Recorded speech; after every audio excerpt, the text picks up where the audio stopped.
Good afternoon to you. Thank you so much for finding time to be with me this afternoon. Just a couple of minutes.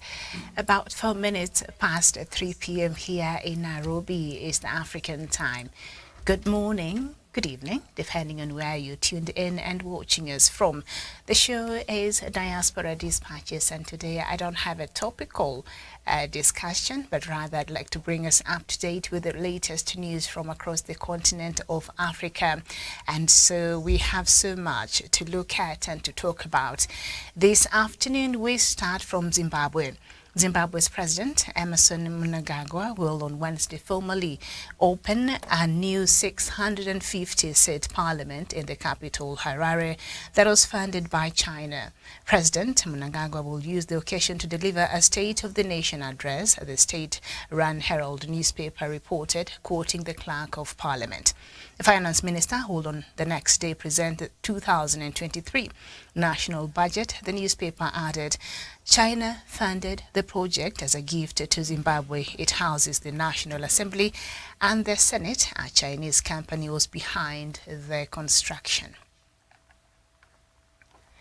We head over to Mozambique, and Mozambican water authorities say around 300,000 people are at a risk of being affected by flooding along the Zambezi Basin during the current rainy season, which runs between October and March. At the beginning of this year, Zambezi Basin floods left a trail of destruction, including a bridge to the Divore River, whose central deck was destroyed and is currently undergoing construction.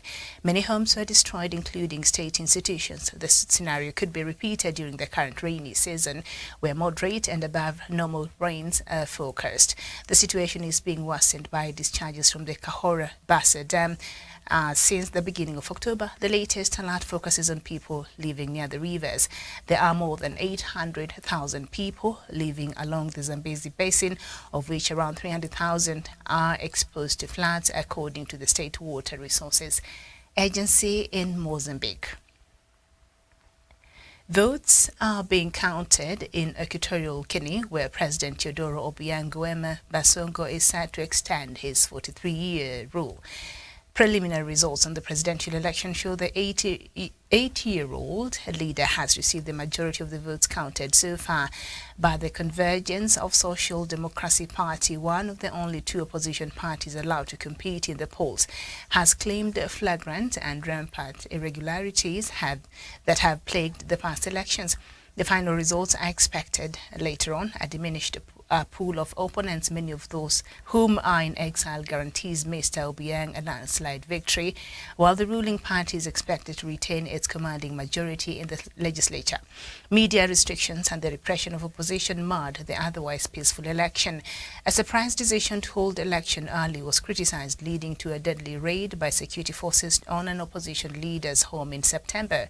Mr. Obiang seized power in a military coup in 1979. When he overthrew his uncle, who was serving as president. He was widely speculated to hand over power to his son, Vice President Teodoro Obiang Nguema, who is embroiled in numerous corruption scandals abroad. But of course, that was not the case. We head over to Mali. The military rulers in Mali have banned all non-governmental organizations that are funded or supported by France from operating in the country. Humanitarian groups are included in the ban. In a statement, the junta said the move followed France's decision to stop development aid over Bamako's alleged use of paramilitaries from the Russian Wagner Group. Mali's interim Prime Minister, Colonel Abdoulaye Maïga, denied those allegations, saying they were aimed at destabilizing the country. He said the Russians were working as instructors. Mali's foreign ministry described the French government as dehumanizing aid for our people and said France was using the funds to blackmail governments and support the terrorist groups in Mali. The ministry said it had, in response, decided to ban with immediate all the operations undertaken in Mali by NGOs funded or technically supported by France, including humanitarian organizations. 3 months ago, Paris withdrew French troops working with Mali to counter jihadist groups. We head over to Nigeria, where at least 130 people have been killed by gunmen in Nigeria's northwestern state of Zamfara. A local official has confirmed to the media gunmen on motorcycles raided 2 areas, taking women, children, and the elderly. Ibrahim Dosara, the State's Information Commission, has confirmed. Security forces have been deployed to rescue the victims. Zamfara is among several Nigerian states grappling with kidnapping for ransom. The kidnapping happened over the weekend in Zurmi and Kuaran Namoda areas, Mr. Dosara said. The gunmen were using the victims as human shields because of the ongoing heavy bombardment of their hideouts, he added. Some reports say the people abducted are farm workers who are busy during the harvesting season. In some areas of the northwest region, gangs have reportedly imposed levies on farmers as a condition of allowing them to harvest their crops unhindered. Efforts by the Nigerian government to end insecurity in the region have mostly failed, and families of kidnapped victims have often ignored the official advice and paid ransom as demanded. Insecurity is one of the key campaign issues ahead of Nigeria's general elections in February next year, when a successor to President Muhammadu Buhari will be chosen. We go to Uganda, and the country says it will be sending over 1,000 troops to the Democratic Republic of Congo as part of an East African community force tasked with ending decades of instability in the troubled North Kivu region. Both Kenya and Burundi have already sent soldiers to the eastern province to take part in the regional force. The Uganda Army spokesperson says the group intended for the regional mission has been in training for months.